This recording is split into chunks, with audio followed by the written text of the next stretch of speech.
Acest proiect este realizat cu sprijinul Departamentului pentru Românii de Pretutindeni.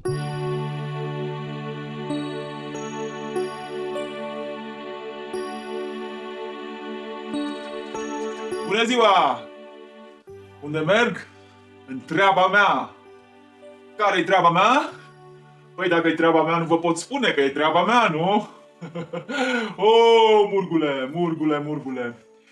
Acum îmi închipui cum voi copiii vă rugați de mine. Hai, făt frumos, spune-ne unde mergi. Haide, te rugăm. Și mie tare îmi place când se roagă copiii de mine. Da? Pentru că îmi place tare mult copiii ăștia care sunt curioși și vor să știe. Ei bine, și Murgu știe, este ce este, că dacă n-ar fi fost, nu s-ar fi povestit. Mă cheamă Petru și mi se zice făt frumos. Și mă duc în drumul meu, ca fiecare dintre noi. Di, Murgule!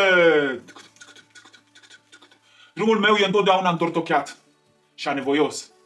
Dacă ar fi un drum drept și ușor, n-ar mai merita să fie străbătut, nu? Căci după muncă și răsplată, și eu vreau să iau cei mai buni de la viață și pentru asta sunt pregătit să înfrunt orice. Murgule! Mă duc să iau apă vie de la fântâna zânei zorilor.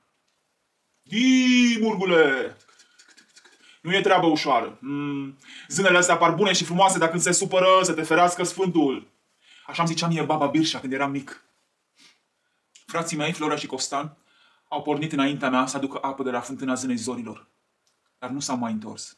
Apa e pentru tatăl nostru, împăratul acestei țări, ca să se spele pe ochi cu ea, să-i redea vederea.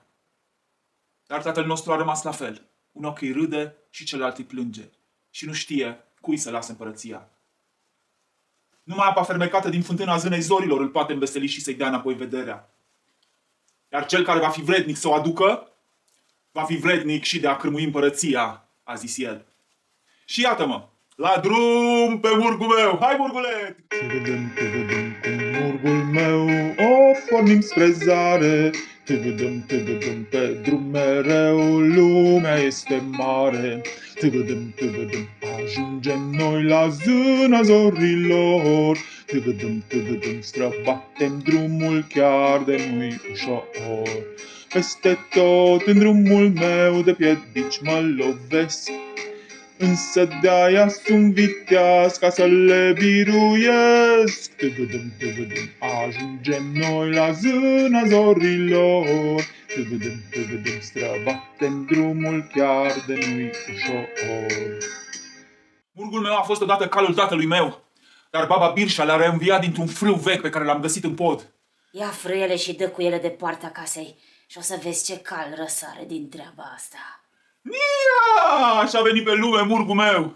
Da, am sărit în șaua lui și numai ce m-am simțit de 3 ori mai puternic la braț și tot de atâtea ori mai pietros la inimă. Vorba aia, spune-mi cu cine te însoțești ca să spun cine ești. Iar 3 e un număr pe care îl vom întâlni de multe ori în poveste.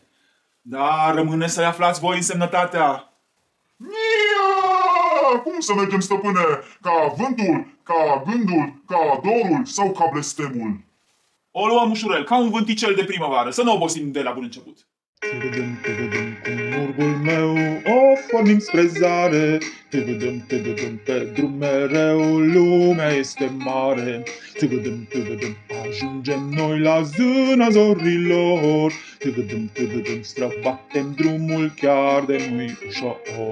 Peste tot în drumul meu de piedici mă lovesc, însă de-aia sunt viteaz ca să le biruiesc. Tăgădăm, ajungem noi la zâna zorilor. Tăgădăm, străbatem drumul chiar de nu-i ușor. În spate țara mea, în față lumea asta și la hotarele ei altă lume și altă lume. Dar până acolo, ia uite, e podul ăsta cu balaurul cu 12 capete. Stăpâne, balaurul a avut la început 3 capete, iar fratele tău, Florea, a fugit din calea lui și balaurului i-au mai crescut 4 capete. Iar când a fugit și Florea, i-au mai crescut 5 și așa s-au făcut 12 capete. Și acum e mai puternic și mai înfricoșător decât înainte. De ce s-a făcut el mai puternic și mai puternic dacă nu a fost înfruntat? Căci în luptă se călește omul. Urgule? Ei, dar el e balaur și lumea lor e altfel. Tare aș vrea să știu. Voi ce credeți, copii? De ce balaurului i-au crescut puterile dacă voinicii nu s-au luptat cu el? În rest, ce să zic, la sfatul murgului meu i-am retezat cu palușul ăsta cel mai mare dintre capete. Acolo îi stătea puterea. De ce oare? Și pe celelalte capete le-am lăsat să se bată între ele. Că degeaba ai 12 capete dacă n-ai minte în ele. Ia! Dacă să pornim ca gândul, stăpâne, să nu întârziem! Murgul meu, o pornim spre zare, pe drum mereu lumea este mare. Stai la pas să vedem ce n-am văzut. E pădurea de aramă. E pădurea de aramă. Ia-mă pe mine, Petre, vezi că sunt de frumoasă? Nu, pe mine, eu sunt mai frumoasă și dau putere celui ce mă rupe. Ba, ia-mă pe mine, că cine mă pune în pălărie, pe acela îl iubește frumoasa lumii. Ia-ne, ia-mă pe mine, ba, ia-mă pe mine, ba, ia-mă pe mine, ia-mă pe mine, pe mine, pe mine, pe mine, pe mine, ia-mă pe mine. Vă iau pe toate și vă împletesc într-o cunună. Ia! Nu rupe, stăpâne, că nu e bine să rupi. Pentru ce să nu fie bine? Pe florile astea zace blestemul. Cine rupe din ele, acela are să se lupte cu vâlva pădurii. Ce vâlvă? Ascultă ce-ți spun, stăpâne, paza bună trece primejdia rea. Uită-te la flori, dar nu le rupe. Știu că e bine să asculte tine, Murgule. Știi atâtea proverbe românești. Auzi, faza bună trece primejdea rea. Ai dreptate, dar florile mă atrag atât de tare că nu mă pot abține. Ia-mă pe mine, ba nu ia-mă pe mine, Fie ba nu ce-o ia-mă fi. pe mine, ba nu ia-mă pe mine, ia-mă pe mine, Bară ia-mă voi pe vedea mine, și ia-mă pe vâlva mine, ia-mă pe mine, pădurilor. ia-mă, ba nu pe mine. Și mi-o înfrunta fricile. Ia! Puțin-te bine! Ia! Ia! Ia! Hei, ce se întâmplă? A luat cineva lumea în cârcă și a luat-o la fugă cu ea. Hei! Ți-e frică? Ba, doar mă furnică pe spate și mi s-a făcut inima cât un purice. Dar nu e viteaz cel căruia nu e frică. Cine bun, viteazul și ia frica în mână și o pune la treabă, să-l ajute în luptă. Hei! Ia! Înțelept ai grăit! Ia flău de la mine din cap și umblă ca să înfrâng vâlva cu el. Hei!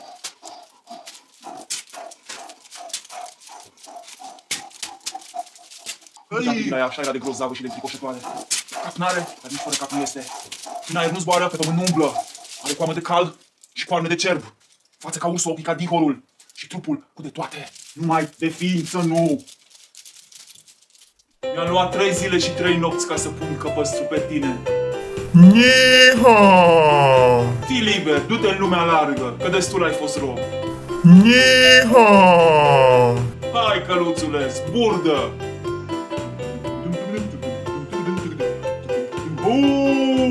Da asta ce-i? Ia! Pădurea de argint cu vâlva de argint. Ia! După alte 3 zile și 3 nopți am pus căpăstru și pe vâlva din pădurea de argint și apoi pe cea din pădurea de aur. Alergați liber, căi mei! Am crezut că o să mor în lupta asta de pe urmă cu vâlva din pădurea de aur. Însă omul nu știe cât poate până nu e încercat. Da, am putut mult mai mult decât am crezut, nu-i așa, Murgulețule? Mă trecură fiorii odată de jos în sus, odată de sus în jos, odată cruciși, odată curmeziși. Da. Dar nu m-am lăsat, nu m-am lăsat. Da, să nu mă las însă nici copleșit de izbânda asta, că mândria te moaie. Și eu mai am mult de mers și de înfruntat până la zâna zorilor. Până la urmă m-am ales cu 3 cai frumoși și liberi care zburdă pe plaiuri. Toți frații tăi, Murgule, nu-i așa? Și cu 3 cununi de flori, una de aramă, una de argint și una de aur. Îți vor fi de folos. Pornim la drum ca gândul de repede. Ține-te bine așa. Murgul meu, o pornim spre zare, pe drum mereu lumea este mare. Ajungem noi la zâna zorilor, străbatem drumul chiar de nu-i ușor. Ce-o fi pustiul ăsta mare, mare? Cât vezi cu ochii nu e nimic, e pustiu. Fă-ți frumos, nu e bine. Intrăm în împărăția Sfintei Miercuri. Cât vom merge prin ea, nu vom da de altceva decât de frig și iarăși de frig. Pe marginile căii vor fi focuri din focuri și eu tare mă tem că tu vei merge să te încălzești. Și pentru ce să nu mă încălzesc? Nu e bine să te încălzești. Ai, Murgule, dacă trebuie voi ști răbda la frig. Am îmblânzit eu vâlvele pădurilor și nu se pot să rabd un pic de frig? Deși la tot pasul e și mai frig și mai ger.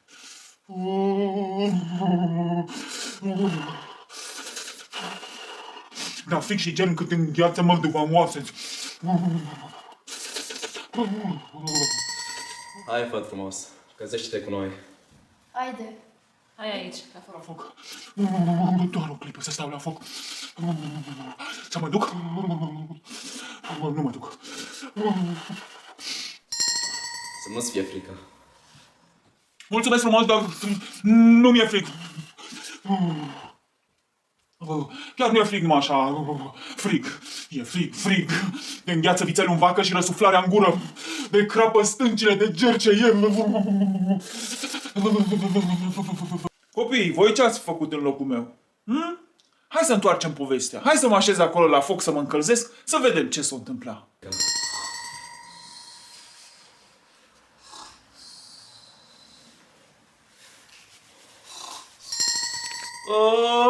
Da, lung somn am mai dormit.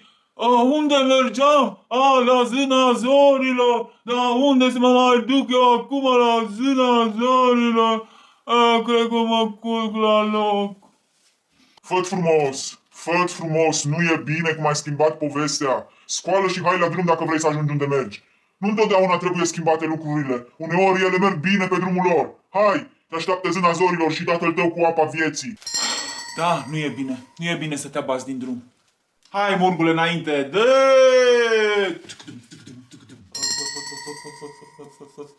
Bună ziua, Maica Sfântă. Mulțumim, voinic friguros. E mai bine și la dumneata, Sfântă Miercuri. Mi-a zis mama să-mi iau ceva gros la mine, dar n-am ascultat. Că eu sunt făt frumos, nu făt deștept. Acum să-ți dau câștigul. Iacă. Cutia e dată din bătrâni să nu o poartă decât acela care a trecut prin împărăția frigului. Nați-o și poartă grijă de ea, că-ți va prinde încă bine. Mulțumesc, Sfântă Miercuri.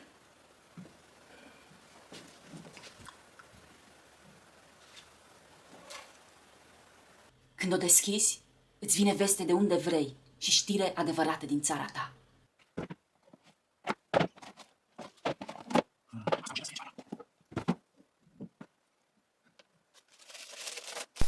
Ce poruncești? Dăm de veste de la taica. Și-a de la sfat cu bătrânii. Frații tăi, Costan și Florea, cer împărăția de la el. Și împăratul zice că n-ar fi vrednici de ea. Hei, hai murgule, că nu e vreme de pierdut. Mergem, Canăluca, cum umblă vântoasele și gonesc în miezul nopții pricolicii.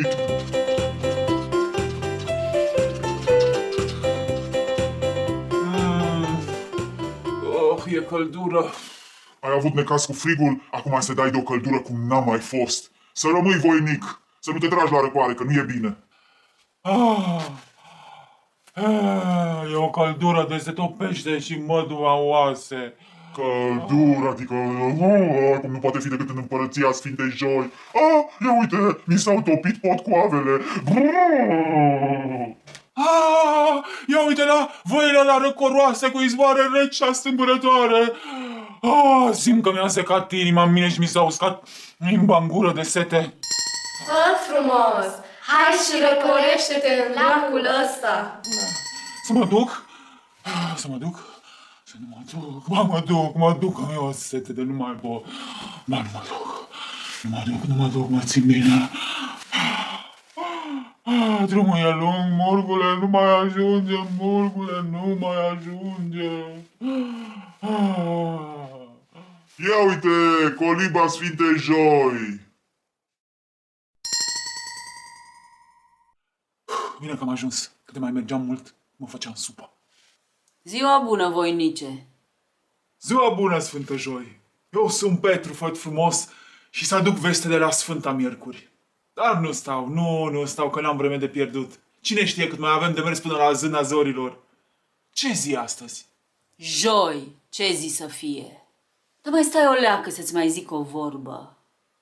Acum intri în împărăția Sfintei Vineri, să treci pe la ea să-i spui sănătate și voie bună de la mine. Când te vei întoarce acasă, să vii iarăși pe la mine, că am să-ți dau ceva care îți va prinde bine. Mulțumesc de vorbă bună! Hai, murgule!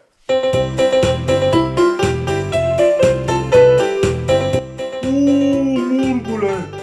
Dar unde am ajuns aici? Casa Sfintei Vineri. Dacă mergem bine, poate ajungem încă până ce se întunecă de plin.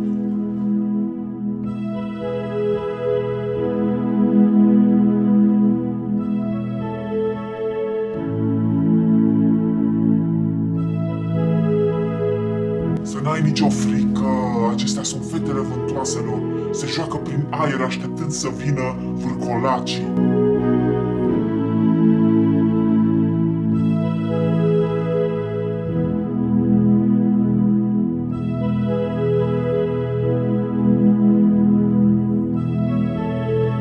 Să te învăț mai înainte ce și cum să faci. Zi, murguțule! La Sfânta Vineri nu poți intra, că e păzită jur împrejur de vântoase. Ia cu luna cea de ramă și te duc cu ea, vezi colo departe pe colina aceea. Când vei fi acolo, începe a striga. Vai, dar ce fete frumoase! Ce îngeri! Ce suflete de zână! Ah, dacă ar ști că ar primi careva cu nuna asta de la mine! Dacă aș ști, dacă aș ști!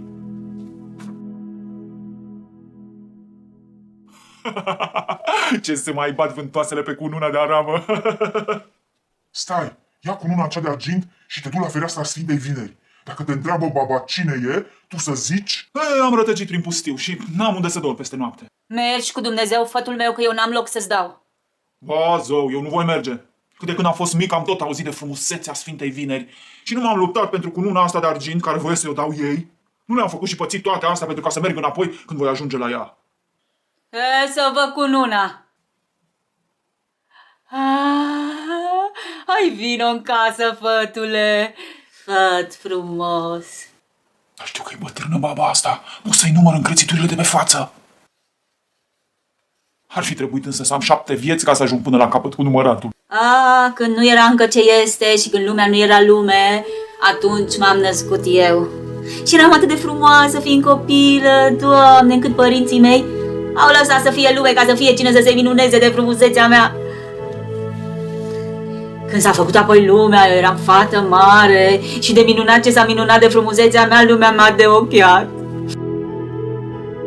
De atunci se face pe toată 100 de ani câte o crestătură pe fruntea mea. Și acum ați bătrână. Este la zâna zorilor o fântână. Cine bea din apa ei, acela înflorește ca trandafirul și ca viorelele. Adu-mă apă rogute de acolo în ulciorul ăsta. Lucru e greu, ce e drept. Împărăția zânei zorilor e păzită de un fel de fiare și de smei îngrozitori. Vezi tu fluierașul ăla de acolo? Cine aude sunetul acestuia, acela adoarme. Doarme până ce nu-l mai aude. Tu să iei fluierașul și să tot cânți din el cât vei fi în împărăția zânei zorilor. Nimeni nu te va atinge, căci toată lumea va dormi. Mulțumesc, mătușă! Dar să nu privești la zâna zorilor, că ea are ochi care vrăjesc și priviri care răpesc mințile. E urâtă, atât de urâtă că nici nu-ți pot spune cât e de urâtă. Are ochi de buhă, față de vulpe și gheare de mâță. Să nu privești la ea, auzi? Și Dumnezeu să te ducă întreg și sănătos, fătul meu, Petre. Mulțumesc, mătușă! Petre, făt frumos, ia și gemul ăsta, ca să știi drumul înapoi. Hai, murgule! Hai, murgule! Nia!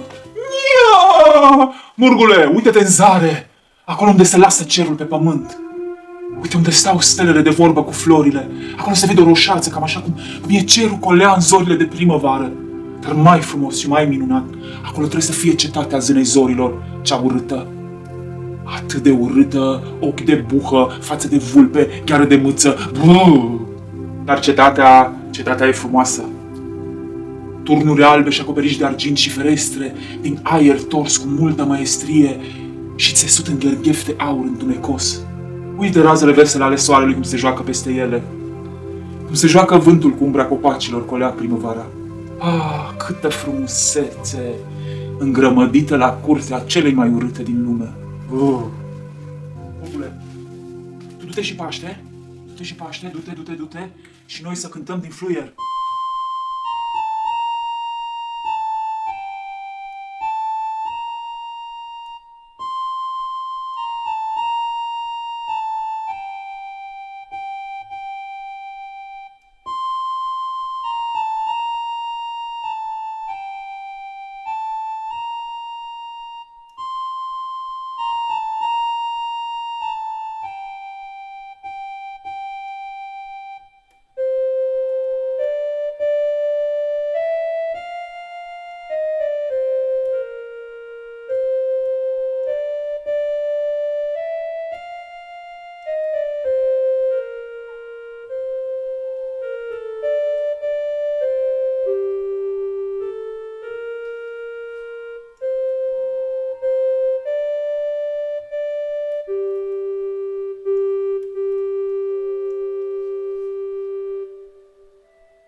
Oare de ce e așa de lung? Oare de ce e așa de lung? Ia să-l măsor eu de începe de aici. 1, 2, 3, 4, 5, 6, 7, 8, 9,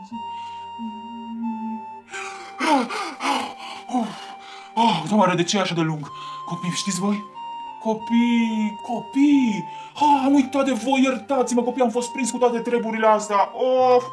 Of, unde mi-a fost capul? Să-mi scrieți și să-mi spuneți sau să-mi desenați cum arată păzitorul ăsta lungan și de ce e așa lung. Ce credeți voi de ce e așa lung?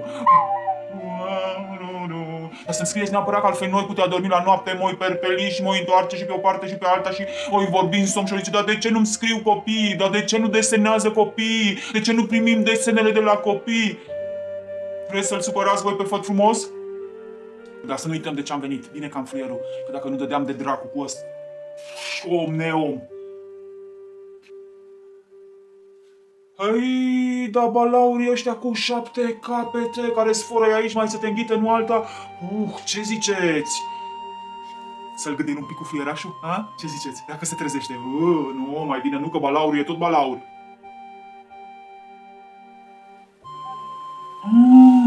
Ia uite și leii ăștia de aici, de pe malul râului care înconjoară cetatea.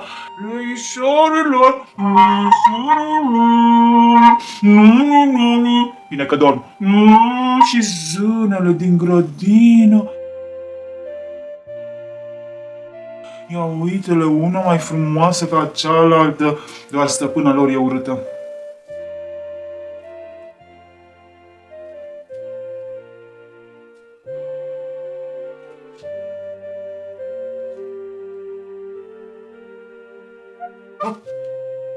Uite fântâna cea vestită, pentru care am venit eu atâta mare de drum. Fântână ca toate fântânile și nimic mai mult. Te mir cum aș fi răbdat-o zâna zorilor în casa ei. Zâna zorilor! Copii doarme pe perne de mătase umplute cu suflare de vânt de primăvară. Nici nu e frumoasă, nu. Da, de unde să și fie, dar n-a zis Sfânta Vineri că nu e frumoasă. A avut dreptate, măi, să fie. Nu e frumoasă, e foarte frumoasă, mai frumoasă decât își poate închipui cineva că ar trebui să fie zâna zorilor.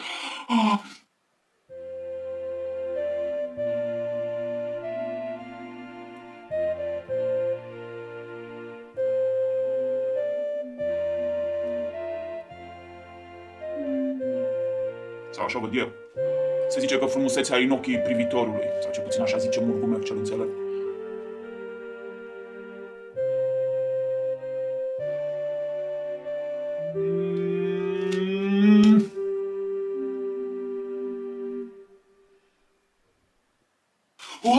Wow, mi-am pierdut mințile, am sărutat-o pe zâna zorilor,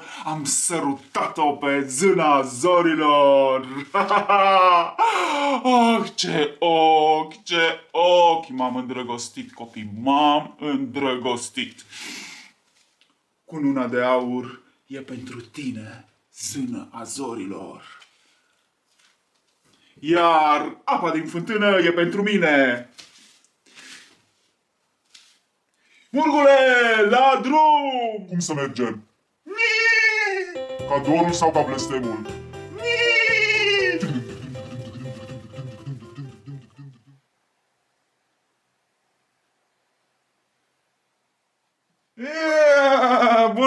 ziua, soră sfântă! Bun ajuns, făt frumos! Aici e apa din fântâna zânei zorilor. Mulțumesc-ți, voinice! Te-ai uitat la zâna zorilor, a? Cum e? Urâtă! Sănătate și noroc! La la la la la la la! Sănătate și noroc! La la la la la! Sănătate și noroc! La la la la la la! Sănătate și noroc! La la la la la!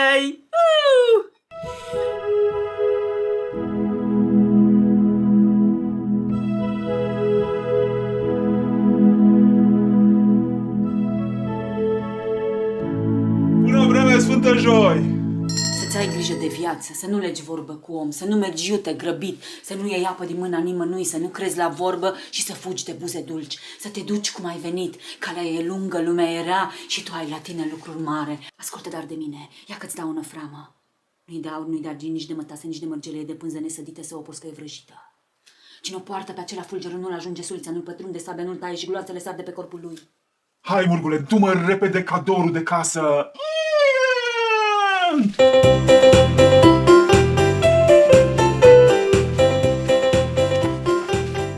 Bună vreme, Sfântă Miercuri! Făt frumos, nu stai? A, nu, rămâi cu bine!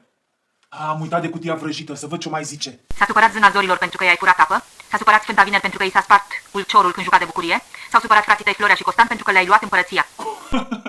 Cum am luat eu împărăția de la frații mei? Împăratul le-a spus că numai acela va împărăți țara care va aduce apă de la fântâna zânei zorilor. Înțelegând cum stau lucrurile, frații merseră la Baba Birșa și asta le spuse. A făcut și a pornit o să fie. Frații au pornit în calea ta să te ucidă, să ia apa de la tine și să împărățească ei peste țară. Minți, cutie spurcată. Să pornim la drum, Murgule, că simt suflare de vânt de acasă. Hai!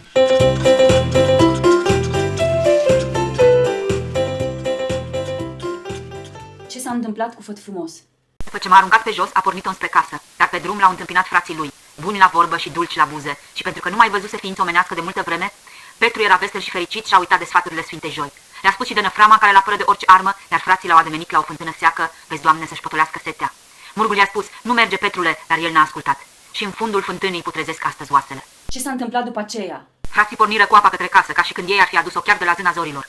Murgu mai necheză odată așa de turbat și de dureros încât se înfiorară și pădurile. Fugi până la fântână și rămase acolo, împietrit de durere. Așa fuse treaba cu Petru cel voinic și Făt frumos viteaz. Și zâna zorilor? Ce a fost? Cine? A fost un vis? A fost un vis? A fost un vis sau chiar Evea? Ceva dulce, o ființă, ca și când ar fi fost omenească. Ceva plăcut, însă mai puternic în priviri.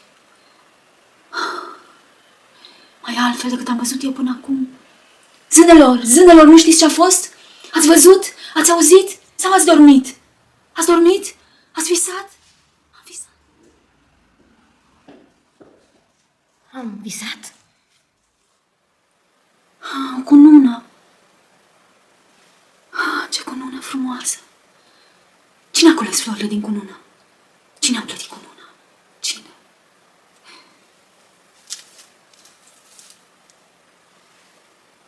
Cum îmi stă? Cine mi-a adus această cunună? Știți voi? Spuneți-mi. Cine mi-a adus această cunună? E înalt, e frumos, e voinic, e brunet, e blond. Are vorba mieroasă. Apa din fântână.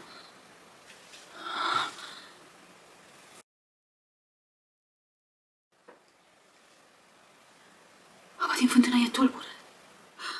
Apa din fântână e tulbure! Cineva a luat apa din fântână! Cum a putut intra cineva aici fără veste? Ce-au făcut păzitorii? Ce-au făcut năzdrăvanii, balaurii, leii cei ferecați? Ce-au păzit? Ce-au păzit zânele, florile, soarele? Nimeni n-a păzit? Nimeni n-a fost la locul său? Lei, smei, balauri, năzdrăvani, porniți, goniți, ajungeți, prindeți și aduceți! Zânele să nu mai zâmbească, florile să nu mai miroasă, vânturile să nu mai miște, izvoarele să nu mai curgă limpede și razele soarelui să nu mai lumineze. Între lume și împărăția zorilor să se lase vărul cel mare al întunecimii, prin care să nu străbate decât o singură rază de soare, care să ducă vestea în lume, cum că, până ce nu va veni acela care a dus apă de la fântână, soarele nu va mai mișca pe cer. Nimeni nu vedea în lume afară de împărat. Nimeni nu vedea necazurile întunericului decât împăratul. Dă-te dar fiilor săi Florea și Costan sfat și poruncă ca să pornească, să meargă și să mântuiască lumea de întuneric. Cine a mințit una, minte și a doua. Florea se puse în șa și porni către împărăția zorilor, acum când Petru a fost curățit calea. Bun ajuns, voinice. Tu ai furat apa? Tu ai împlătit cu nuna? Tu m-ai sărutat? Na! Oarbă-ți fie lumina. Învață-te să mai minți. Și dă-te lui Florea 2 pălmi, una pe de-a dreapta, una pe de-a stânga, încât ăstuia îi se întunecară ochii. La fel păți și Costan. După aceea, zâna zorilor s-a ascunse din fața lumii în fundul curții celei mari, în locul cel mai întunecos și mai neîngrijit. Viața omenească stete locului și timpul înceta de-a mai curge. Zâna zorilor s-a supărat, zâna zorilor s-a supărat, zâna zorilor s-a supărat. Zâna zorilor s-a supărat, zâna zorilor s-a supărat. Nici nu știu ce să fac să mă bucur de necazul zânei zorilor sau să mă întristez. Dar întunericul nu mai încetează, lumina nu mai vine. Vântoaselor, cum e valul ce desparte împărăția zânei zorilor de-a noastră? Tare ca piatra, nu l-am putut străpunge. Mergeți de găsiți pe Petru, făt frumos, să repare ce-a stricat. Viu sau mort, mi-l aduceți. Petru a pierit în cale, e în fundul fântânii. Petru nu mai e decât os și cenușă. Oasele le-am numărat și le-am pus la oaltă, nu lipsește niciunul. Odată către răsărit, odată către apus, odată către miază zi, odată către miază noapte, odată către răsărit, odată către apus, odată către miază zi, odată către miază noapte, odată către răsărit, odată către apus, odată către miază zi, odată către miază noapte. Facem foc, facem foc, facem foc, facem foc. Fir de ață ce-ai învățat povață, ungem, legăm oasele cu de 7 ori în jos și de 7 ori în sus și de 7 ori cruciși și tot de atâtea ori curmeziși. Și iarba vieții în apa vieții în care învie cenușa. Moarte ce-ai înghețat de zgheață.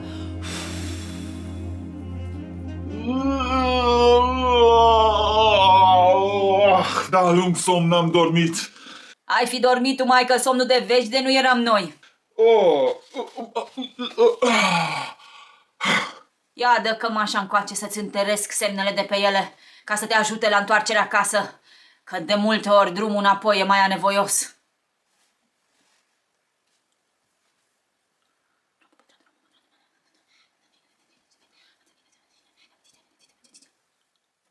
Murgule, hai la drum către casă. Cum să mergem? Ca blestemul.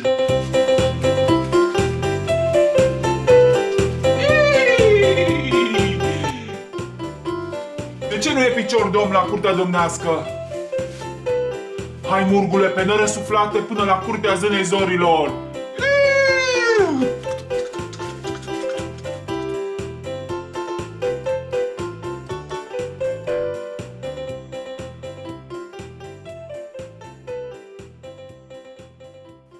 Zâna zorilor, cât mă bucur că te-am regăsit.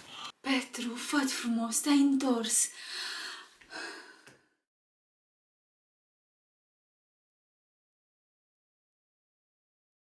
Acum, copii dragi, eu trebuie să plec, că eu și zâna zorilor avem un pic de treabă. Vă mulțumesc foarte mult că v-ați uitat la povestea asta. Mă bucur tare, tare, tare și nu uitați să ne scrieți la adresa de e-mail patriameadepoveste@eureflect.org și să ne trimiteți desenele pe care le-ați făcut. Puteți să desenați ce vreți voi, ce v-a plăcut cel mai mult din povestea asta cu făt frumos Petru și zâna zorilor.